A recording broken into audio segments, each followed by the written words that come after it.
and our president and CEO, I'm about to introduce. I want to also thank Daniel Reeves, our vice president and our programs chair, for organizing today. Before we launch into our conversation, which I'm really looking forward to, I want to first just take a moment to kind of remember and acknowledge our new inductee class. Our January program was a welcome and an induction ceremony to our newest members. And I just wanted to encourage everyone to check out our LinkedIn page. For those of you who missed our January event, check our LinkedIn page to meet them and find out more about them. And we'll do another kind of formal welcome to them if we are so lucky as to be able to do an in-person event, an induction ceremony and Crystal Globe event this summer. So with that, I'm going to move towards our conversation today. We are going to do a welcome and get to hear from our Port of San Diego's new president and CEO, Joe Stuyvesant, and then we're going to move into a panel discussion with two of our new inductees. One a veteran and one a passionate new join. So with that, I want to just give a brief introduction to Joe. He's joined the Port, as you know, very recently. And prior to joining the Port, he was the executive director of our Navy Region Southwest. At the Navy Region Southwest, his focus was on supporting the Navy fleet operations, sailors, and families. And we're really excited to see that transition and to see how his joining the Port will affect the direction that the Port, particularly with relation to the Navy. With that, I want to kind of just turn it over to you, Joe, to introduce yourself and just share with us what you want us to hear as you join and step into your new role. Well, thank you very much for the introduction and thanks for the opportunity to talk to you today. I am on my, let's see, I'm going to say this is my 10th work day. So I am still very much in the learning mode. And while I appreciate the opportunity to say hello and introduce myself, I probably don't have much more than my introduction because I'm still learning a lot about the Port. But the good news is that you have two of our commissioners that will be talking to you today. So I will be listening and taking notes as well. And so I think I will learn a little bit as I go along. But just to give you a little bit of background about me, I have a history of San Diego that goes all the way back to my childhood. I was a Navy dependent when my father was in the Navy and stationed at the Navy base in San Diego. And I lived down in Chula Vista and grew up there. And you know, I always hate to say this because it really puts an age on me, but I lived back there before 805 was there and used to play in those canyons that eventually became 805. So I've had a history with San Diego. And then when I was in the Navy, I was a pilot for the Navy, flying for them and in and out of San Diego multiple times. So just would come to San Diego, then go get stationed somewhere, come to San Diego, then go get stationed somewhere. So I stationed at the Pentagon, stationed in Texas, stationed in Hawaii. I had to take the hardship tour of being stationed on the island of Sicily for 3 years and have all the wonderful food and the wonderful wine and gain all the weight that went along with all of that. But then the Navy in its infinite wisdom sent me to Iraq afterwards, and that helped shave off all of that weight from Sicily. While at the Navy region oversees all the bases in the southwest of the United States, but our fleet concentration area is San Diego, and San Diego is a main area for us. Was very involved in Navy real estate actions, in particular the Broadway project, but also the redevelopment of the Navwar site, and multiple other real estate actions up and down the coast and in California. So very interested in that area. As I've joined the port, as one of our folks, Job Nelson, likes to point out to me, that we're the small neighbor on the port. The port has 34 miles, the Navy only 16, so we were the second cousin to the port. And overall, I had a good relationship with the port, although I will tell you, when I took over my job 4 or 5 years ago, it was right about the same time that my predecessor here at the port, Randa, took over. And one of our goals, the two of us got together and decided to work to bring the port and the Navy closer together, so that because we have so many areas of intersection, not only between real estate, but in the health and care of the Bay. So we partnered in an integrated natural resource plan. When Commissioner Castellanos was chair, we came together and signed a first of its kind MOU on sea level rise.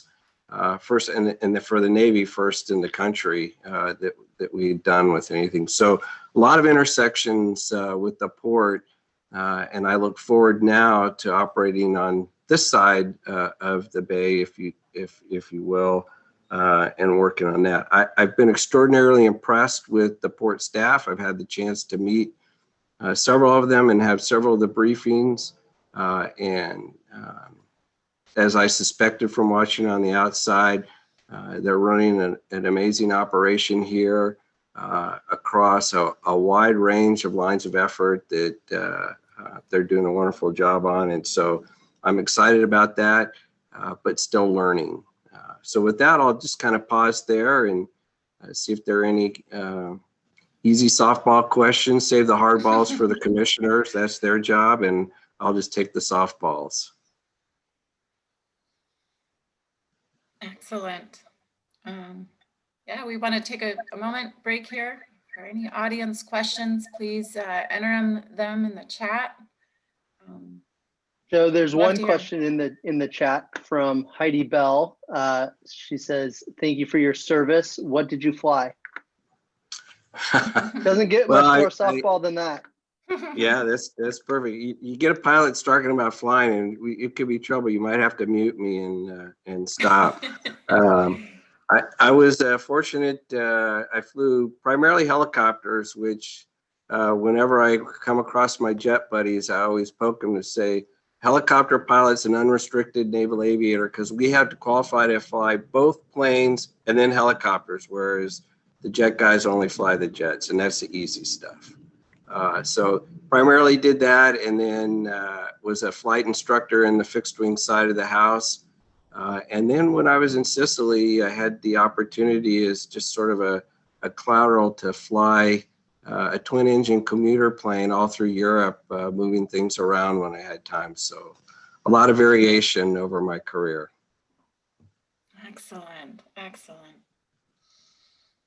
One more question in the chat here from Roger Sholey. What are your plans to get back the 1220 Pacific Highway building back from the Navy? Well, so I believe that there's an opportunity there between the Navy and the port to resolve that issue. Now with the Broadway building being completed, the Navy has moved over there. Most of the folks from that building have moved into the new Broadway building, although there's still a contingent left in there. But I'm in I think, a good position to help resolve that in something that will be beneficial to the port and to the Navy and to San Diego for that particular area. Excellent. That was not a softball question, by the way. Roger's not known for softball questions, but thank you. I think we have time for one more quick question, if there's any other burning questions. You know, while you're checking, I'll just add, one more observation that, I've learned and already have seen from the port that I've been amazed with is, especially down the Chula Vista Bayfront, to really do bold, important, valuable, exciting developments really takes a collaboration and a partnership across multiple entities. And what I've seen so far on the Chula Vista Bayfront, I'm very impressed with the public-private venture that's going on there. And I really think that that's the secret to success in completing a lot of these projects.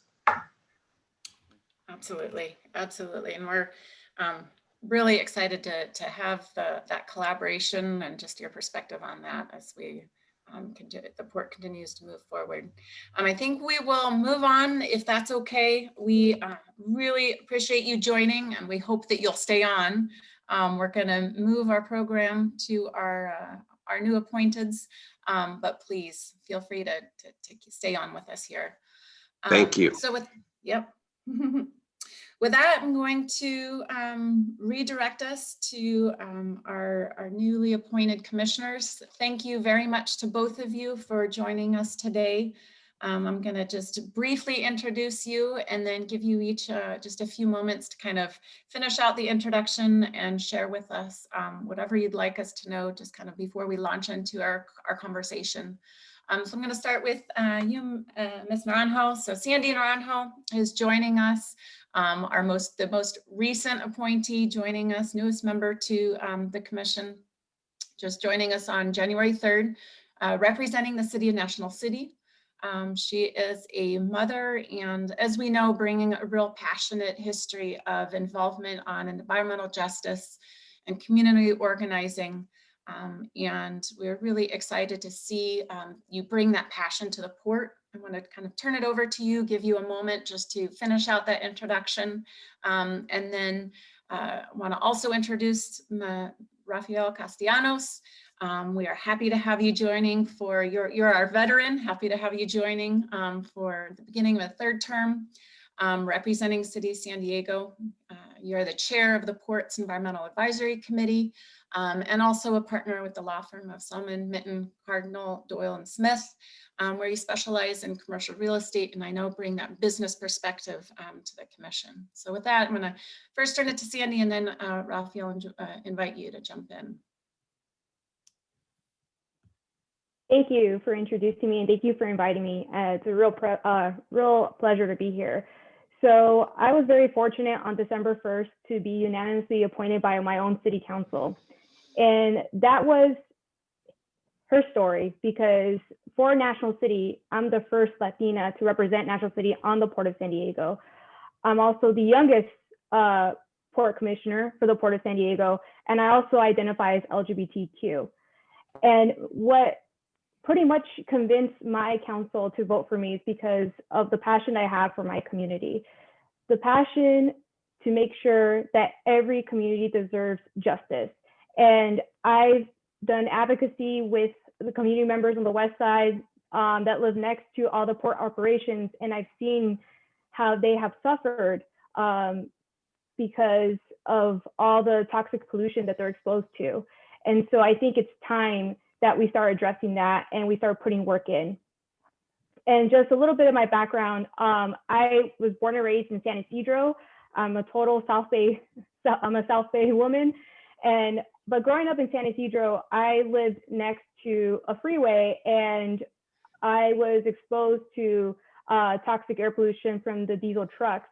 And so I was diagnosed with severe asthma at the age of 3. So my earliest memories at that age was being rushed to the ER. So pretty much my first years of my life was spending at Reddy's Children's Hospital. And unfortunately, what we do know, what reports show to this day, is that we see children still being diagnosed with severe asthma at the ER. That does not include children being diagnosed with asthma just at the regular physician's office. So that just tells you what is going on. And so I'm coming here providing my perspective of how can we bring that community together. The Port of San Diego is not just a silo entity, but it's integrated within the community because they play such a huge role in the community, and making sure that the community is aware and they can participate in that process.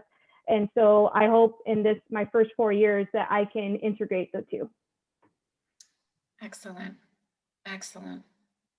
And thank you. And Commissioner Castellanos, I want to give you a moment to kind of finish your introduction, and similar to Commissioner Naranjo, invite you to share your vision for the port and not just for the end of your term, but also, you know, looking forward 10, 20 years.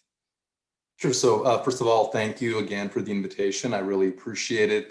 This is a really interesting organization to be invited by to participate in a panel. I'm a real estate transaction attorney, as you mentioned. When I was in law school and decided I wanted to become a real estate lawyer, I talked to a real estate partner in a law firm, and he told me the first course you have to take is ancient Roman land use. And my eyes glazed over, but I took it and I learned a lot. And I'm fascinated by land economics. And you know, I grew up in a rural area. I was a heavy equipment operator in the gold mining industry after high school. Before I went to college, I've lived in rural areas, suburban areas, urban areas, coastal areas. So I really enjoyed this topic, and I'm really excited about speaking about it with you all. With respect to my vision at the Port of San Diego long term, I have been on the commission now for 8 years, starting my 3rd term. And what I really envision is that, you know, I think 25, 50 years from now, is that the port is a 21st century modern, green and clean port that is resilient to sea level rise and climate change, and that is known as the Blue Technology Bay. Just like the Santa Clara Valley came to be known as the Silicon Valley, the San Diego Bay is the Blue Technology Bay. And I will talk a little bit about our Blue Economy Incubator here a little bit later. Thank you. Yeah, absolutely. Thank you. And I think I'm going to ask just a little bit of a follow-on to those. I think Commissioner Naranjo, again, congratulations on your appointment, but you started to share with us, I think, your priorities and certainly your passion. But I think I want to give you just an opportunity to kind of give us that vision, that 10, 20-year vision as well, and turn it back to you to share kind of your top priorities and long-term vision.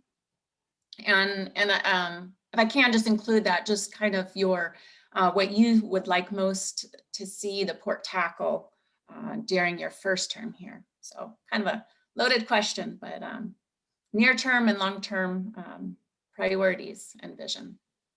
Yeah, so thank you for that question. So I'm just going to discuss my priorities, and then I can go ahead and discuss what the short-term, long-term, and then what I want to see in 50 years. So pretty much this is what I've said when I got the vote for my city council, what my priorities would be. I've said my priorities are 1, environmental justice, making sure that all communities have the right to live and play and work in a safe environment. So that means working on the maritime clean air strategy, and also I really want to look into emergency preparedness, because what we've seen with the Navy ship fire that happened in the summer, that was a big failure to our EJ communities and how that impacted us. The second priority I have is waterfront redevelopment. How do we make sure we revitalize that area and not gentrify the community, and make sure the community is actually part of the process? So when we say all stakeholders, we really need all stakeholders. So I want to make sure that we get the National City Balance Plan up and running. Last but not least, the most important is fiscal sustainability. How do we make sure that we're going to be sustainable in the long term, considering of how the pandemic has really impacted us? And so pretty much short term, what we're working on at the Port of San Diego is adopting the Maritime Clean Air Strategy.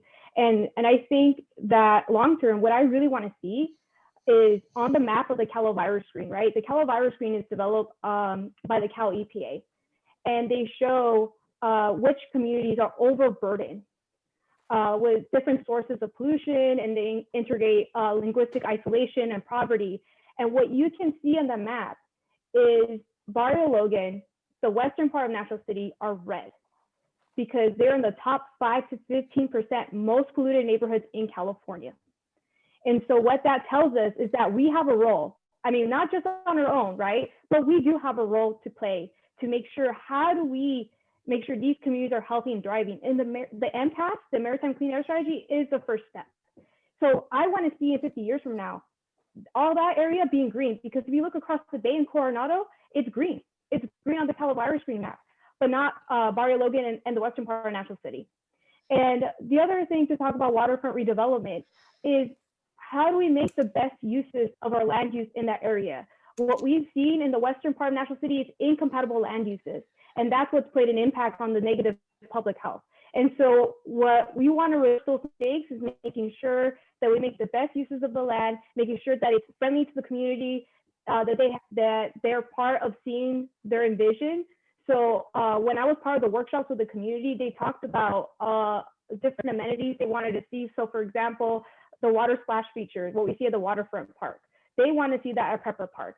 They want to see just different features that you see, like when you go down to parks in Latin America, there's different features that they have that they want to see at this park. So it's connected to their culture, it's connected to the history of the community. So it's not just, here's a restaurant and here's just an additional playground. No, it means more than that. So when we talk about redevelopment, we're really talking about just the best use of the land in the lens of the community members. And so, and fiscal sustainability, how do we make sure moving forward, we're tapping into new sources of revenue? And Commissioner Castellanos is going to go into that, talking about the blue economy as an idea. But there's so many things we could learn from the pandemic. As we know, with the public health orders, how that shut us down. So moving in the future, how do we make sure we could still have a sustainable economy that's not going to negative impact our workers or our revenue base, be sure we could still have our amenities, and looking into how parks play a role, because that's one of the things we can do is go outdoor in the space. But if you look at, like, for example, National City, it's really hard to get to Pepper Park. You need a car to get to Pepper Park. You can't just walk to Pepper Park. It's really dangerous to bike and walk. So let's talk about increasing those pathways. Accessibility is important. And so I think moving forward is improving all that, all those areas. And so we can be prepared when there's something like this pandemic again, that we can make sure that folks have access, we're figure out other revenue sources, and really taking care of our portside communities. Cool. Thank you.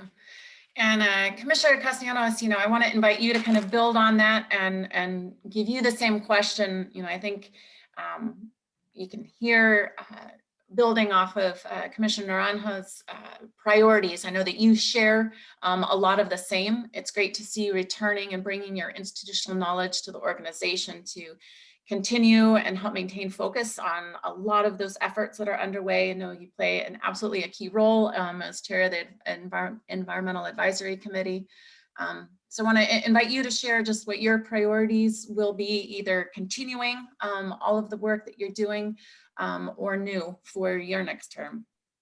Sure. So I'd first like to thank Sandy, and I'm very excited to work with her because of her professional advocacy experience in the environmental justice space. That's a much needed voice when it comes to expertise. All of the commissioners bring their expertise in their particular subject matter. And so having an environmental justice advocate on the board will really deliver some dividends. And then Joe, of course, his expertise and experience, anybody who can get the office building for the Navy built over at the Manchester project, getting that across the finish line, that says a lot about Joe's tenacity and skill. With respect to priorities, we talked a lot about policy and values. Let's talk about some projects. So priority for me is that we have two major development projects that bookend the South Bay and the North Bay. Chula Vista Bayfront, Joe discussed it. That's a $1.1 billion first phase of a 535-acre master plan project, fully approved by the Coastal Commission and the port. We are in the process literally right now. We just took some actions at our last board meeting this month to float the construction bonds, right? So we intend to break ground hopefully this year on the infrastructure component and the resort hotel, over 1,600 rooms and a 275,000 square foot attached convention center run by Gaylord. That's a game changer for the South Bay. 10,000 construction jobs, several thousand permanent jobs, over $500 million a year of economic impact, and 3 billion of economic impact just during the construction phase. So that is a major project. Seaport, that redevelopment, we have a long way to go there, but that could be up to a $2.5 billion project. And remember, folks, we currently do not collect any tax revenue. We're a completely self-sustaining agency. So everything we do is a public-private partnership. Hospitality accounts for about 60% of our revenue, hotels, retail, restaurants, cruise. So, we need those big development projects to help maintain our revenue. The blue economy, we have a blue economy incubator that we created in 2016. The idea is to support startups in the blue technology and aquaculture space. So when I talk about the blue economy, you have traditional blue economy, maritime, shipbuilding, fishing, and future-facing blue economy. So underwater robotics, environmental remediation, climate observation, all sorts of new cool stuff. We are already supporting 8 different startup companies with demonstration pilot projects, focusing on projects that have an environmental benefit. So right now, as we speak, we're installing a living shoreline in 2 sections over at Harbor Island with bio-enhancing concrete units, each weighs about 3 tons, that will mimic tidal pools, create local ecosystems, a carbon sink, and a more resilient shoreline. We cut deals with these startup companies. We'll get a royalty in exchange for helping them with infrastructure, location, permitting, and entitlement expertise. We're also growing oysters in the bay. We're growing seaweed in the bay as sustainable aquaculture products. These projects have tremendous potential at the Port of San Diego as we start to diversify our revenue stream. And this is important because we're learning right now how challenging it is when 60% of your revenue comes from a particular sector. So this idea of diversifying our revenue is really, really critically important. And then the final thing is infrastructure, right? Infrastructure will help deal with some of these environmental justice issues. For example, in Barrio Logan, at our 10th Avenue Marine Cargo Terminal, we're talking about putting in a dedicated haul road between that cargo terminal and our cargo terminal in National City. That would help take trucks, these heavy duty trucks, out of the community. They go through the community regularly as a shortcut. We can use intelligent design and systems to sequence the trucks and the cars on that haul road so that we are lowering emissions, making that cargo movement more efficient. And hopefully with this new presidential administration, it looks like they're going to bring back earmarks. There will be some cash flowing in our direction. We have some shovel-ready projects ready to go that are game changers for the region. Excellent. And you've hit on, you've referenced funding structures and financing but it's, if I can just more specifically, it's no secret that the pandemic has hit our regional agencies hard, but due to the port's different funding structure and dependence on tourism revenue, et cetera, you've hit on some new revenue streams, but the port is uniquely, in a uniquely challenging position as we set our sights on recovery from the pandemic. So maybe we can start with you, Commissioner Castellanos, to just share what you see as the most urgent challenges in the short term to ensure that financial stability for the port. Yeah, so the financial situation is sobering. Right before the pandemic, our projected fiscal 21-22 budget was about $185 million. No tax revenue, right? Well, by the end of this June, we're projecting that we will have lost about $84 million in operating revenue, okay? We had about $100 million in reserves by the end of June. Again, end of September, and this summer, fall, we expect to be down 45% in that reserve. We're losing about $14 million a quarter. Now, to date, we have not even been eligible for federal COVID relief funding. These previous COVID packages, even though we're local, we're a state special district, we're not considered state or local because we're a state special district. So this is a matter of definitions in legislation. So we're working very hard with our lobbyists in Washington, D.C., our congressional delegation, our U.S. senators, our stakeholders, the unions, and others, to make sure that we're included in this round. Right now is critical that we can get some COVID relief. We also haven't gotten a single penny from the state, even though we're a state special district. The state said, go to the county for help. The county said, go to the state for help. The feds, we don't even recognize you, right? So the biggest short-term challenge resulting from this Black Swan event is that we help our tenants to make sure that they survive, our tenants in good standing. Critically important that we work with them. We have a rent deferral program. We're working individually tenants to help work out leases as necessary to help them stay afloat. And then we've got to land some of this federal and state money. This is short-term, major importance. Long-term, we have to develop our business lines and some more diversity in our portfolio. Okay. And we also, frankly, need to start considering whether we will have some sort of assessment. And there is even talk by one of our most conservative commissioners of going back and instituting some sort of tax. Now, we did tax at the beginning of the district when it was first created in 1962 for about 10 years. We issued bonds to build a lot of the major infrastructure that you see around the Bay. The cargo terminals, enhancements, piers, different improvements. Rafael, so many of those, someone is on, isn't on mute. Yeah. Please put yourself You on guys mute. put yourself on mute. She's interesting. She's much of that infrastructure is reaching the end of its useful life. So we have got to figure out a way to do some major capital replacements, repairs, deferred maintenance. So lots of needs, and it's a critical and scary time, but where there's crisis, there's opportunity. So I'm very optimistic that we can land some of this federal infrastructure money during the course of this new presidential administration, that starts to flow, and that we can build some big projects that put people to work and diversify the port's revenue streams. Thank you. Thank you. Commissioner Naranjo, I want to give you an opportunity to share your kind of near-term priorities and responding to the financial situation. Yeah, and thank you, Commissioner Castellanos, for laying that out. And I think that's our biggest push in our legislative priorities is making sure we get some relief. Because we're a special district, we don't get the support. So hopefully we can change that. And I think moving forward because what we don't want is our projects at the port to get stalled because of this.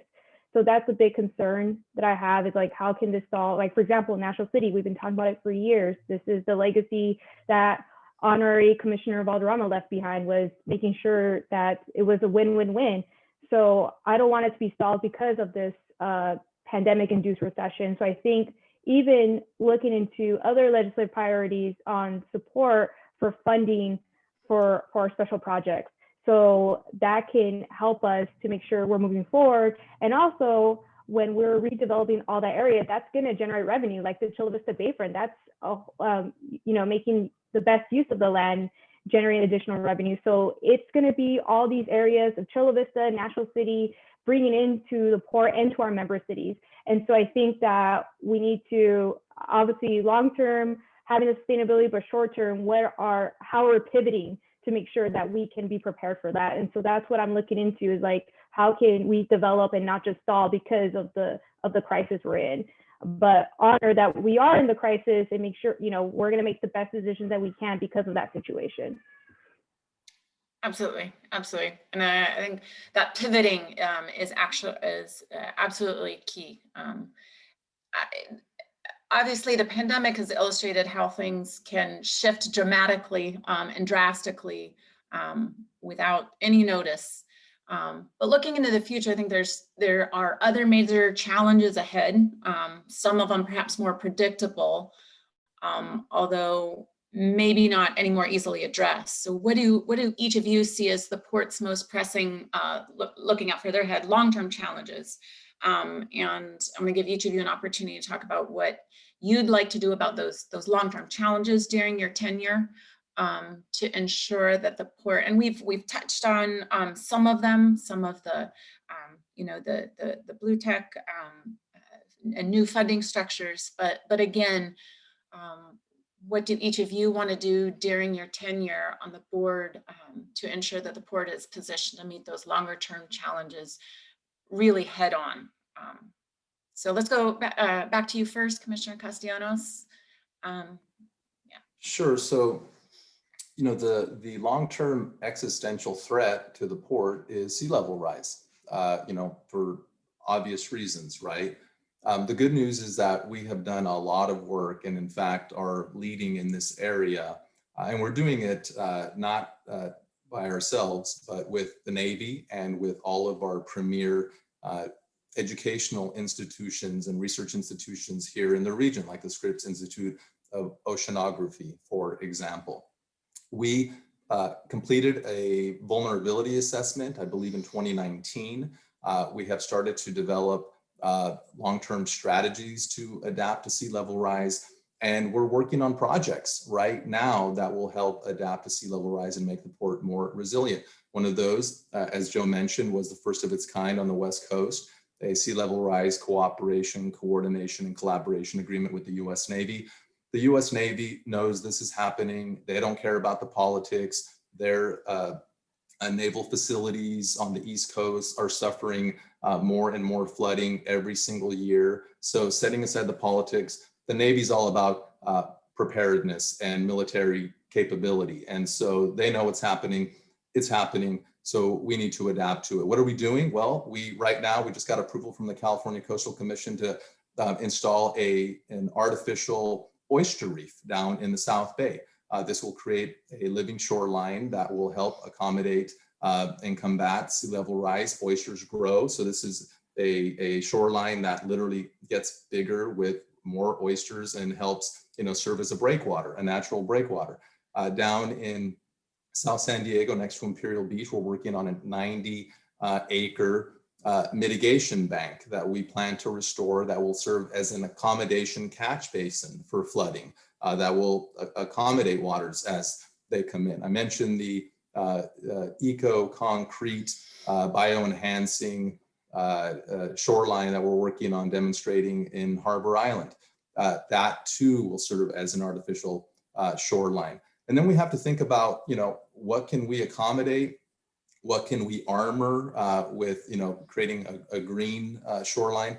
But, some things you cannot retreat, you cannot relocate. Our cargo terminals and our shipyard facilities, those are deep water berths, right? The cruise ship terminals. So we have to figure out how are we going to pay and what kind of framework are we going to have that, we don't know what it's going to look like 50 years from now. We don't know how much the sea is going to rise. There are projections, there are models, but the reality is that we need to have a nimble, flexible, adaptive strategy where we can make decisions depending on the circumstances at the time. There are things we know we're going to have to do, and there are others that we don't know if we're going to have to do. And it's hard to plan over a long-term horizon and make the sorts of investments and set aside the types of cash and secure the funding to address those issues. So certain things, sure, we're going to have to relocate utility installations and secure them so they're basically a microsystem. And we know we're going to have to armor in certain places, and we can accommodate here and there. But some of this infrastructure cost is going to be scary. And so hopefully we can use that threat as an opportunity to build some big infrastructure and some innovative systems that will put people to work. So it's a threat, but it's also an opportunity. Absolutely, absolutely.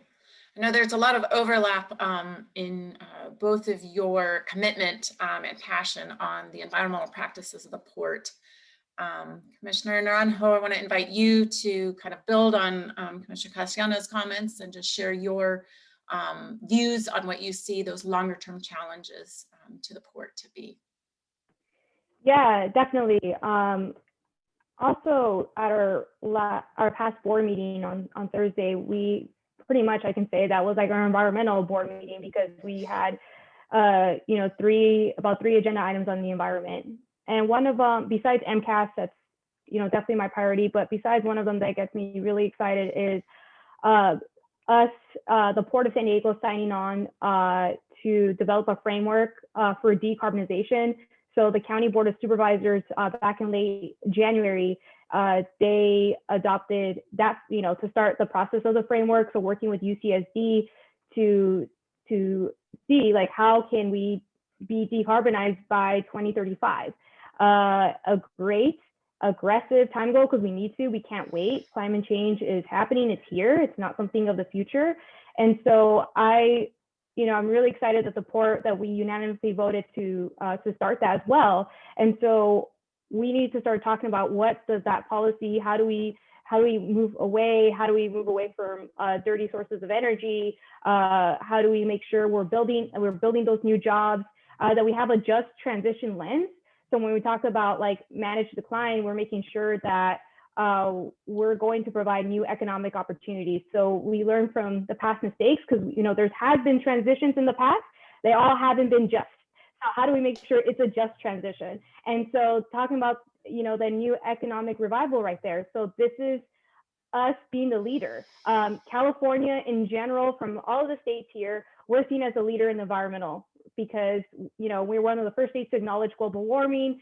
But now it's the time to like, what are we going to do with that? And so I'm glad that, the county put that forward. I'm glad the port has signed on. And so we're moving step to step to make sure that we can show what the future is. And we're going to start now. And so I have just such confidence, obviously working with Commissioner Castellanos and the other commissioners and with Joe Stuyvesant with his experience and knowledge to show that we're going to build the future now. It is exciting. The port's working on so many just major regionally important projects and initiatives.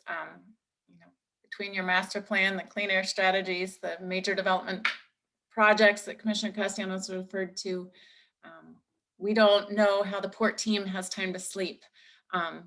Between the commissioners and staff are just doing just such significant work. And you've both touched on, in answering these questions, touched on your passions, the projects that you really want to see carried forward and implemented.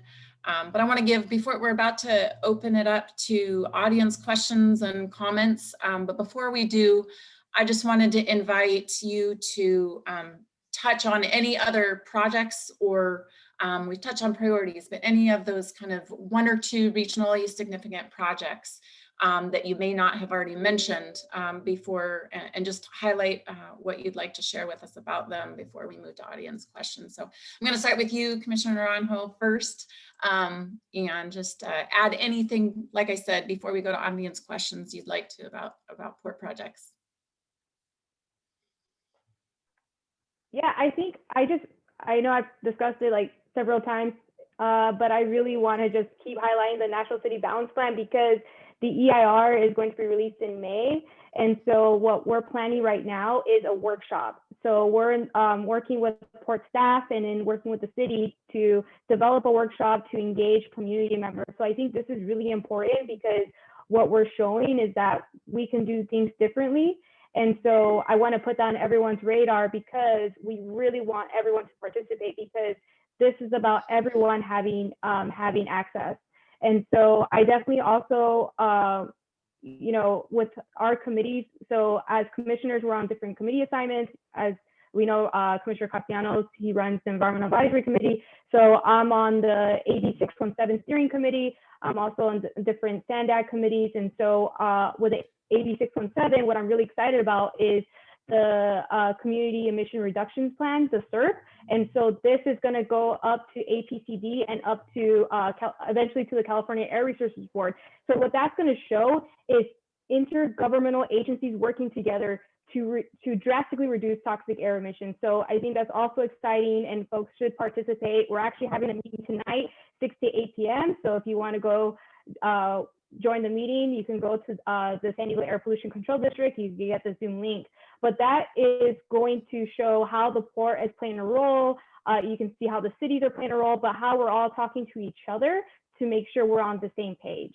And so I definitely think this is all exciting. And And I think even with the port, with transportation, how do we elevate transportation justice, making sure all communities have access to our port, like our port side. So, so definitely very excited about the new things coming up. We do have some challenges this year, but I think this challenges is only going to make us stronger. Absolutely. Commissioner Castellanos, anything to add before we go to audience questions? Yeah, just really Coming quickly. in. Sure. Just really quickly, I want to highlight some bright spots. I mean, certainly there's been a lot of optimism and talk about vision and also some doom and gloom, but we've had some really, really bright spots that have occurred over the last, several months during the pandemic. Number one, we opened the Portside Pier on North Harbor Drive. $20 million development project for a restaurant complex on a platform over the water. Lots of outdoor seating, 4 different concepts, dock and dine. That's expected to generate $24 million in sales every year by the 3rd year of operations, assuming we come out of this pandemic. That you got to check that out. It's an incredible project. The Symphonies Bayside Performance Venue, the Shell, as it's now been coined. I just got a tour of it a couple of weeks ago.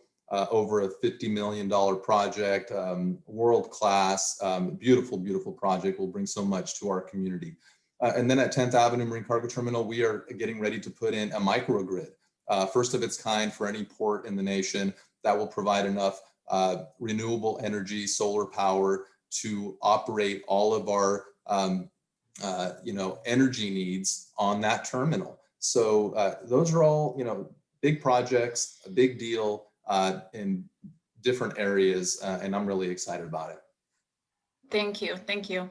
Well, again, I mean, we're going to move to audience questions, but I want to thank you both for the just the commitment and passion and the vision that you bring, and just the commitment to see those projects happen, to see them move, to see really to bring the results to our region. So thanks to both of you. I am going to move us to our audience and give them an opportunity to ask questions. To all of you that have been listening and have those questions, if you prefer, you can either enter your questions here in the chat, and between Daniel and I will monitor those, or please just raise your hand as well, and we will unmute you to allow you to ask your question yourself if you prefer. I'm going to just start us off, if I may. We got a question from Wynn Rosenbaum. City of San Diego is proposing a $224 million annual stormwater fee for the ballot in 2022.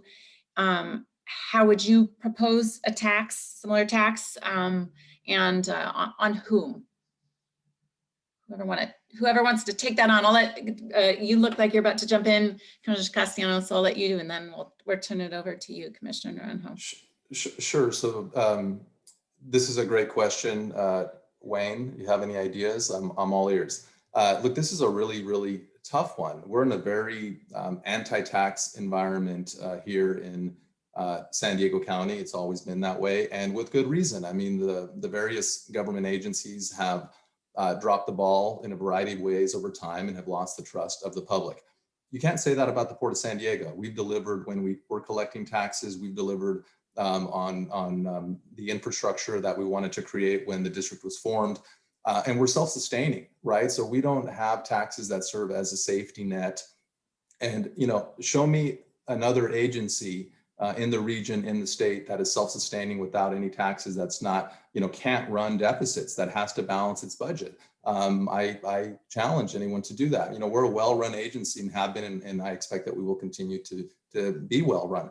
Now, we generate transient occupancy tax for our member cities. We don't get any of that. Many of our leases are long-term ground leases with a possessory real property tax. We don't get any of that. We don't get any sales tax. So maybe it's less about passing a new tax, and maybe it's about getting some legislation that gives us a little piece of that pie.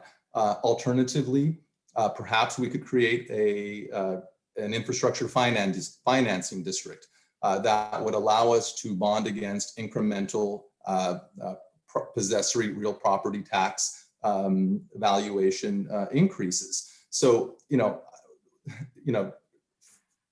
municipal finance and different ways of structuring bond debt and bond issuances is something that we're evaluating. And I think that if we do something creative and equitable, that, and I'm not sure it will require, for example, a countywide vote or a citywide vote in the various member cities. You know, for the Chula Vista Bayfront project that we're getting ready to issue bonds on, we created a facilities district where we're creating essentially a little transient occupancy tax from those landowners that are part of that Chula Vista Bayfront project. We're the majority of the landowners who have a vote. So, you know, we have the votes to create that. It's going to be a 5.5% tax on, you know, visitors. And so, you know, we're evaluating all of that, but look, at the end of the day, it's got to be able to get the support from the affected stakeholders.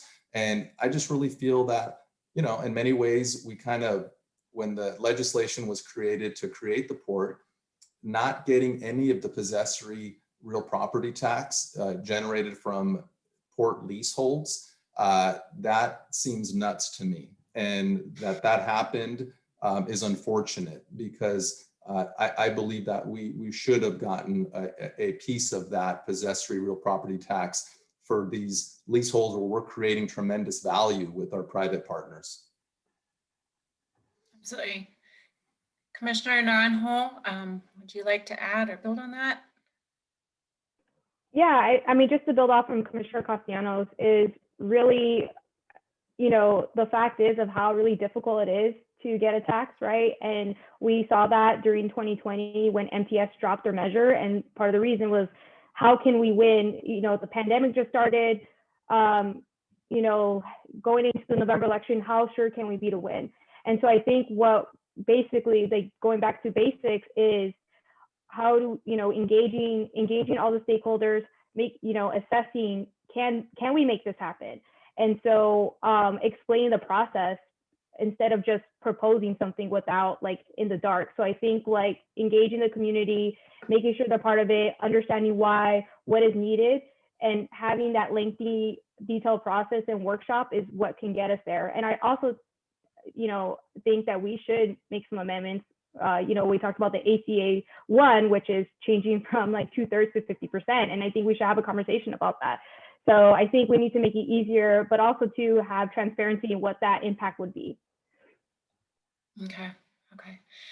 We've got a question from Roger Sholey that I want to get to, but more along the lines of just what we've been discussing. I want to ask another question from Dan Johnson.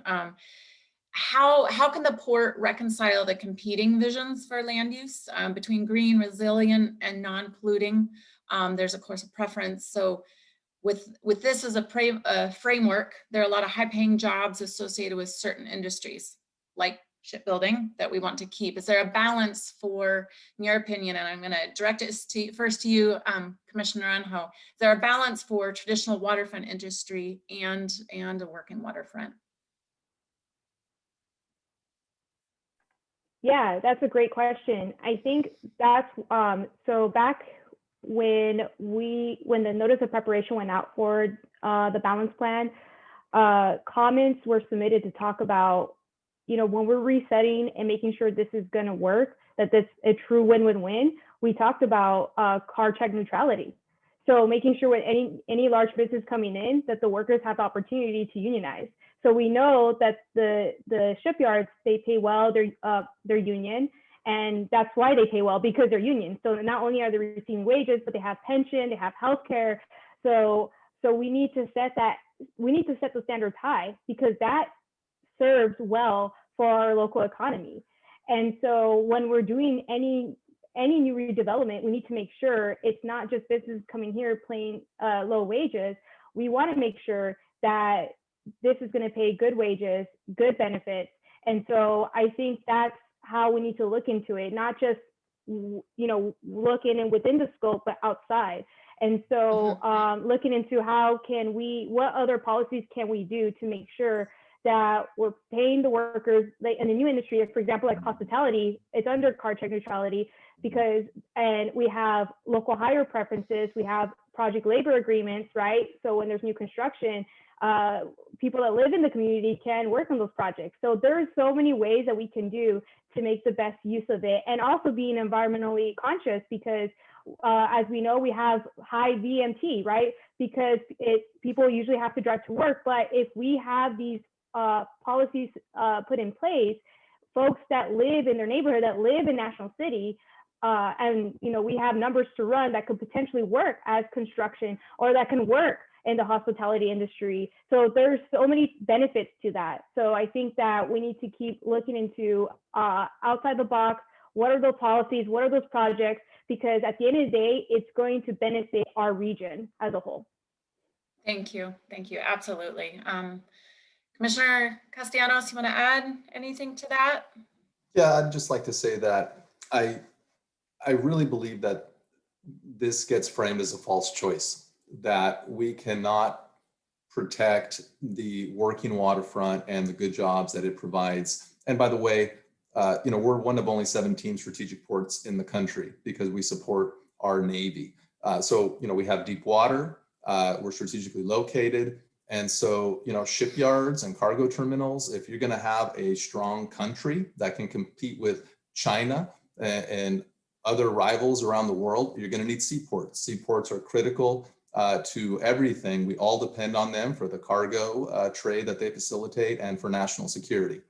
Now, with that being said, we can modernize and make our working waterfront more green and more efficient and more clean. And we're doing that at 10th Avenue with our modernization project there. We did an environmental impact report to expand that terminal as far as its capacity. We're going to increase cargo capacity by 400% over, potentially, however many years, market driven. And at full build out, full capacity, full cargo throughput, have less air pollution than we have today. So we can do both. We can create jobs, we can protect the environment, we can advance environmental justice, and not view those as irreconcilable conflicts. Yeah, they don't have to be mutually exclusive. I appreciate how both of you recognize that, and also but it is challenging, right? It is challenging to respond to it in a traditional way, and to recognize so it takes a strategic and just an innovative perspective. So I appreciate that both of you bring that. We are essentially out of time, but before I do, I just want to ask you one more question, just because Roger's had this here in the chat for a little while. To both of you, there's many projects that we've talked about today that have been in the works, and some are moving forward. There's one that he's interested in, the Navy Pier, the conversion of Navy Pier to Navy Park. How will you move that along expeditiously, and what sort of compromise is possible with the Coastal Commission, in your opinion? So I'll let Commissioner Castellanos, you go first, and then Commissioner Naranjo, if you want to add, please. Sure. Great question, Roger. Like you said, never asks an easy question. Look, we have a forcing function happening right now, and that's the approval of our Port Master Plan update, which we are doing the environmental impact report this year, and we hope to certify the plan next year and get Coastal Commission's certification approval of that plan next year. Major multi-million-dollar initiative that will be the blueprint for development and land and water use for the next 30 years.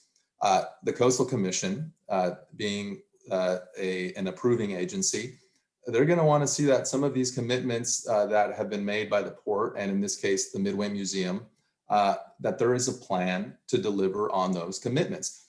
So right now we are in really serious, earnest negotiations with the Midway and with the Coastal Commission staff to come up with a plan. And that plan will mean, starting to put in a park on that Navy Pier in a way that is likely phased, that still provides some parking to service the Midway Museum, but with a longer term plan that once that parking situation can be resolved with parking elsewhere, that that pier will be, almost in its entirety a park, a public park. So we're working on it, Roger. None of this stuff is easy. Unfortunately, I don't get paid to be a full-time port commissioner. None of us do. But I think we're making real progress, Roger, on that issue. And I'm very optimistic and confident, cautiously confident that we're going to arrive at something that will work certainly for the Coastal Commission and us and the Midway Museum, and that will start to deliver some park space on that pier. Thank you. Commissioner Naranjo. And my apologies, I got kicked off because I lost internet, and so I jumped in. So the question is about the Navy Pier and Navy Park. Yeah.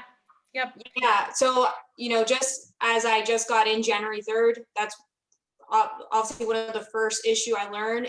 I think it is definitely a priority of our discussion, and I think moving forward, it's gonna just how making sure we can get things done and that what commitments we've made, it actually gets executed. So and also we're dealing with the pandemic and everything else. So we're just trying to move along, and I'm learning everything. So I'm getting briefed and getting all the timeline on this. So these are one of the many projects that getting briefed on and learning and make sure that we make the right decision. Thank you. Thank you. Well, we are out of time. I want to thank our audience for joining us, and I want to particularly thank the both of you for joining us today. We're excited for your appointments, excited for your leadership at the port, and really looking forward to you implementing those visions and priorities. They are very much needed, so just very much appreciate your leadership and your willingness to put your time and effort to our region. We want to thank you again, our audience, and look forward to having everyone join us next month for our March program, which is going to be a discussion on homelessness. So another significant topic for us. So thank you, everyone, on behalf of LAI. We'll see you soon. Thank you.